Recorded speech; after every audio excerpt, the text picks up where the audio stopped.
नमस्कार, मी ज्ञानदा अमोलसिंग गौर। मी इयत्ता 7वी या वर्गात शिकते। माझ्या शाळेचे नाव जिल्हा परिषद केंद्रीय प्राथमिक शाळा नागापूर असे आहे।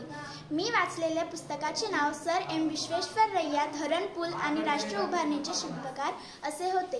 त्या पुस्तकाचे नाव पुस्तकाच्या मुखपृष्ठावर दिलेले होते आणि पुस्तकाच्या मलपृष्ठावर त्या पुस्तकाची थोडक्यात माहिती दिलेली होती। माझ्या पुस्तकात सर एम विश्वेश्वरय्या यांची संपूर्ण माहिती दिलेली होती।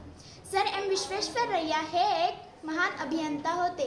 त्यांनी अनेक धरणे बांधली, अनेक पूल उभारले अशी माहिती पुस्तकाच्या मलपृष्ठावर दिलेली होती। या पुस्तकाचे लेखन माला कुमार यांनी केले।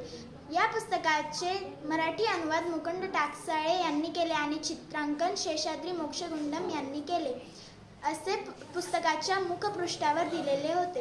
सर एम विश्वेश्वरय्या यांनी 1894 मध्ये सिंगमधील सेवा राबवली, 1889 मध्ये सिंचनाची ब्लॉक पद्धती आखली आणि 1908 मध्ये हैदराबादला पाणी निचरा योजना आखून दिली। सर एम विश्वेश्वरय्या 1912 ते 1918 या दरम्यान मैसूरचे दिवाण होते। दिवाण म्हणजे आजच्या काळातल्या मुख्यमंत्र्याचे पद होय। 1915 साली मैसूरच्या दिवाण असताना त्यांना ब्रिटिश सरकारनं knight commander of the order of Indian empire KCIE हा किताब बहाल केला। तेव्हापासूनच ते सर एम विश्वेश्वरय्या या नावाने ओळखले जाऊ लागले।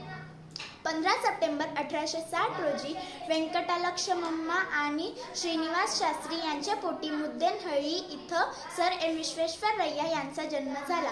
15 सप्टेंबर हा त्यांचा जन्मदिवस राष्ट्रीय अभियंता दिवस म्हणून साजरा केला जातो।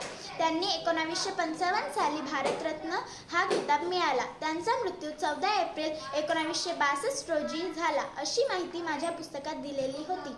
हा पुस्तक वाचून मला खूप आनंद झाला आणि असेच मी पुस्तक भविष्यात सुद्धा वाचेल अशी मला आशा आहे। धन्यवाद।